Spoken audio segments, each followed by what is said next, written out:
18 menit saja, fraud in health insurance. Monggo, Prof. Makasih Pak Tanto, Pak Budiono. Assalamualaikum warahmatullahi wabarakatuh. Ya, saya kira kalau bicara isu, saya kira Bu Ani butuh 1 hari 1 malam nih.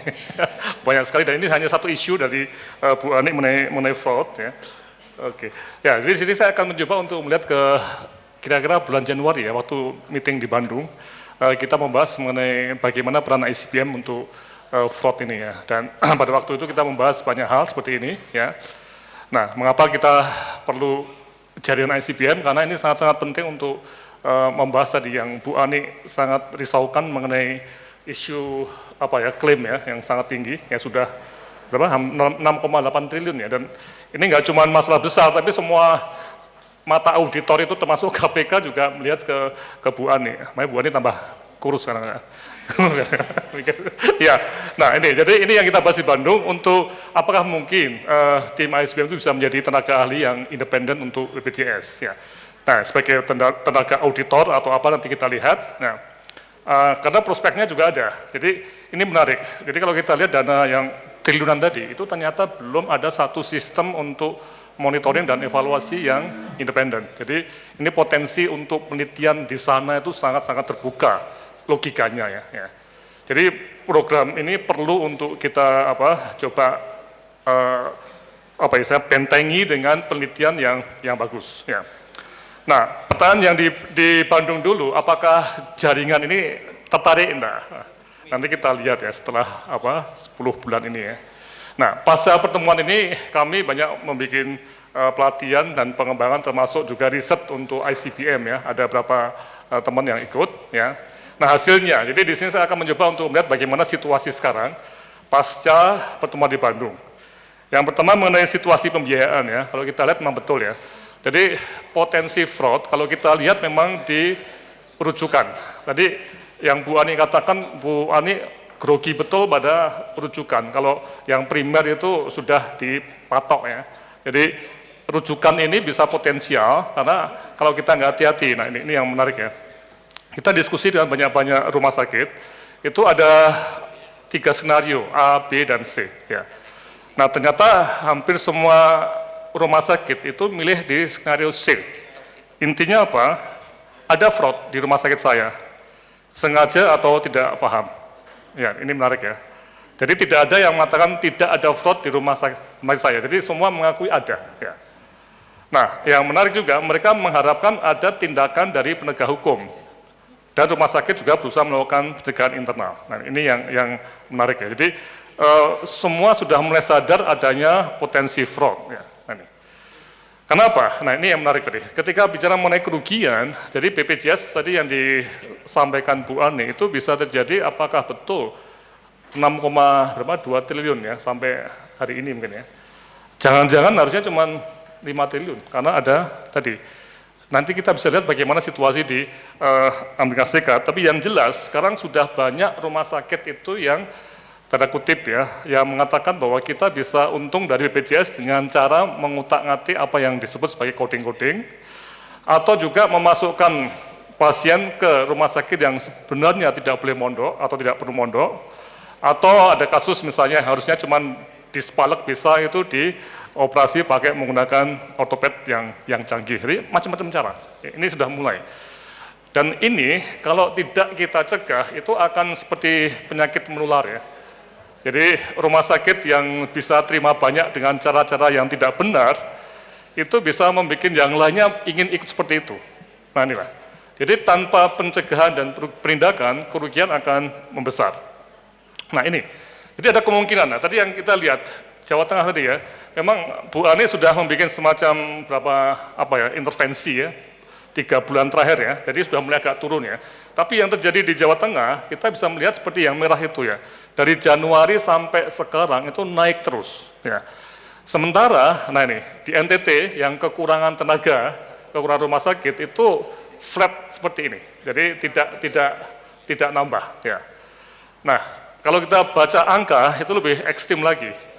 Di Jawa Tengah misalnya rumah sakit Karyadi ya, ini saya dengar sudah hari ini sudah sekitar 55-60 miliar 1 bulan klaimnya. Di NTT, satu provinsi untuk 5 juta orang NTT, itu klaim itu sekitar 29 miliar sebulan. Ya. Jadi kita bisa membayangkan ya, betapa kita itu menjadi bangsa yang aneh. Jadi equity atau pemerataan itu tidak bisa jalan dengan adanya seperti ini. Karena BPJS itu uangnya buan itu ibarat pohon mangga ya, yang ada di atas. Nah, Indonesia itu macam-macam. Rumah sakit yang di Jogja, di DIY itu punya galah yang bagus untuk nyogrok buah mangga tadi ya, sehingga jatuhnya banyak. Tapi di NTT mereka nggak bisa ini. Dan ini yang kita khawatirkan. Malah hitung-hitungan kami tapi belum final, ini masih dihitung-hitung ya. NTT itu mempunyai sisa kemungkinan besar yang harusnya dia spending taruhlah 700 miliar untuk PBI ya. Dia hanya bisa habiskan 550 miliar misalnya setahun ya. Kemana sisa 150 miliar tadi? Nah, jangan-jangan dipakai untuk DIY, untuk kita di sini. Nah ini yang menarik ya. Jadi pemerataan ini yang menjadi satu isu yang sangat-sangat kunci yang perlu kita betul-betul lihat sebagai komponen bangsa. Dan kami UGM PKMK sudah kontak dengan timnya Pak Jokowi juga pernah, juga dengan timnya Kemkes sekarang untuk melihat aspek apa yang kita sebut sebagai pemerataan. Ya. Nah jadi ini yang perlu kita lihat, klaim yang tinggi ini sungguh-sungguh sangat berat ya. Nah, dan yang kedua, apa akibatnya? Nah ini akan mendorong penegak hukum untuk masuk ke JKN, sehingga kita perlu betul-betul melihat fakta yang ada, dan sayang Bu Ani tidak menyajikan data yang mungkin masih, atau konfidensial nggak ya? Data yang aneh-aneh tadi ya, seksio banyak sekali, itu luar biasa ya. Tapi dari survei kita, diskusi mendalam, itu memang contoh-contoh dari apa yang kita sebut sebagai fraud itu sudah ada. Jadi upcoding itu yang paling banyak, itu 100% itu memang ada ya. Keystroke mistake, kemudian cancel services, itu banyak, kemudian no medical value, yang tadi harusnya tidak mondok dimondokkan, harusnya tidak perlu dioperasi pakai pen, dikasih pen, padahal di Spalak cukup ya. Jadi ini hal-hal yang menarik ya. Kemudian service unbundling, harusnya operasi stent sekali itu untuk 2 atau 3 titik, dibikin 3 titik, jadi 3 kali, jadi di unbundling tadi. Jadi ini juga menjadi hal yang menarik ya. Pasien dipulangkan dulu, kemudian masuk lagi, ini juga service unbundling, dan macam-macam ini. Oke, jadi ini yang menarik, banyak hal yang perlu kita waspadai. Kemudian terakhir, nah ini, bagaimana observasi kita terhadap sistem pencegahan dan penindakan fraud, dan ini yang mungkin akan menjadi inti dari diskusi saya sore ini, di mana letak ICBM sebagai suatu jaringan untuk ikut serta dalam mungkin mencegah dan menindak fraud. Ya. Kami mencoba menggunakan metode benchmarking dengan kunjungan ke Amerika Serikat pada bulan Juni. Saya ke Washington ke sana selama beberapa hari untuk mengunjungi kantor anti fraud di sana. Kemudian minggu ini satu tim kita ada di Dallas untuk mengikuti apa yang disebut sebagai pertemuan fraud, yang annual meeting untuk fraud di Amerika. Nah, hasilnya kalau kita lihat, kita bandingkan antara Amerika Serikat dengan Indonesia. Mengapa? Karena klaim INACBC itu sumbernya di ARGI, dan dasarnya dari sistem di Amerika Serikat. Jadi kita mengimport satu sistem. Tapi nanti kita lihat, saya import kita itu hanya parsial, tidak komprehensif, tidak seluruh sistem kita import. Nah ini contohnya ya, kalau kita lihat, situasi sistem yang komprehensif, karena di sana itu antara 5-10% itu dikorup tadi ya, di fraud, jadi sistemnya sangat komprehensif. Jadi ada di rumah sakit itu ada unit pencegahan fraud, kemudian BPJS-nya sana dan askes swastanya juga punya unit anti fraud. Ya. Kemudian Kemenkesnya itu juga punya unit anti fraud, dan juga punya penegak hukum termasuk FBI yang mereka juga mempunyai apa yang disebut sebagai unit untuk penyidikan dan penindakan fraud. Ya.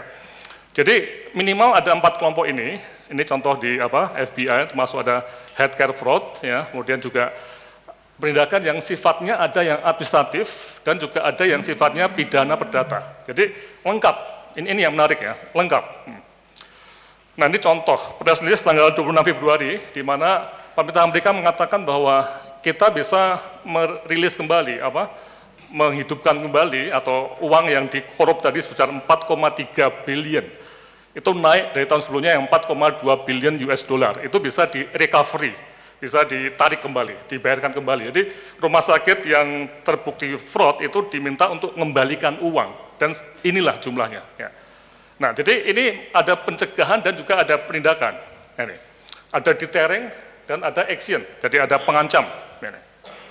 Nah, sekarang bagaimana keadaan di Indonesia? Nah, ini yang sangat menarik ya. Jadi, ketika kita import sistem ini, yang bertahun-tahun saya katakan ini belum beres, itu tapi saya sering dituduh menakut-nakuti, ini celakanya seperti itu ya. Jadi, nah, estimasi kita kalau pakai 5% aja itu sekitar 1,25 triliun.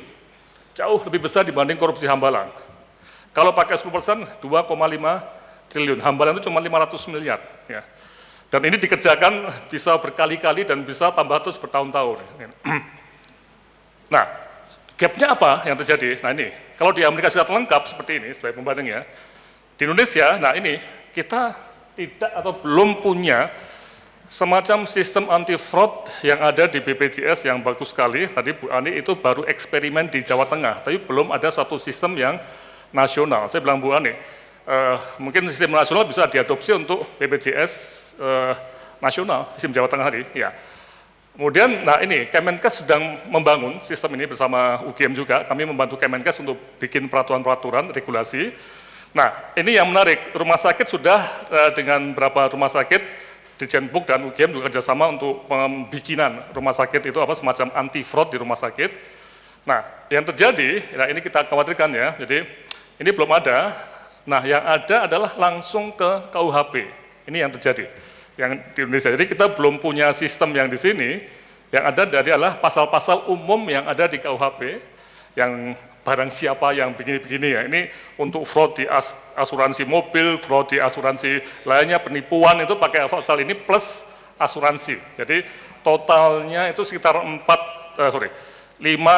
tahun 4 bulan. Jadi ini ancaman pidananya, dan saya katakan ini bukan kriminalisasi, ini memang kriminal kalau seperti ini. Jadi saya pernah ditanya oleh seorang dokter, tokoh dokter, Pak ini kriminalisasi dokter? Bukan, ini adalah memang kriminal kalau dia sengaja ya. Jarang siapa dengan maksud tadi, itu kan sengaja. Ya, ini sudah ada KUHP-nya. Oke. Dan juga, nah, mohon maaf Prof, waktu ya, tinggal 3 menit. Ya, hampir. Ya, PBI itu adalah uang negara, jadi ini yang perlu kita cermati. Ini bisa pakai uang apa undang-undang tipikor juga. Nah, bagaimana ke depannya? Nah, kami berharap kita bisa tadi keempat sistem tadi itu bisa kita bangun bersama. Ya, di sini ada di rumah sakit, ada di BPJS, ada di Kemenkes, Dinkes, dan juga ada di KPK dan sebagainya. Kemudian di mana peranannya? Nah, ini mungkin di sini. Mungkin kita diskusikan bisa perbaikan inasi biji dan aturan hukumnya tadi yang Bu Ani katakan. Dan juga aktif di titik-titik kritis yang kami sebut di sini. Ini ada terapi, ada verifikasi yang hanya 15 hari. Kemudian di sini perlu investigasi independen. Ya, ini yang sedang kita usulkan sesuai dengan model yang ada di Amerika juga ya, bahwa perlu ada investigator independen, dan disinilah Dinas Kesehatan dapat berfungsi, plus mungkin adalah peran dari teman-teman dari ICBM bisa berperan sebagai investigator untuk hal-hal yang sifatnya menyangkut mengenai epidemiologi, terapi, dan sebagainya. Saya kira ini, terima kasih atas perhatiannya. Terima kasih kepada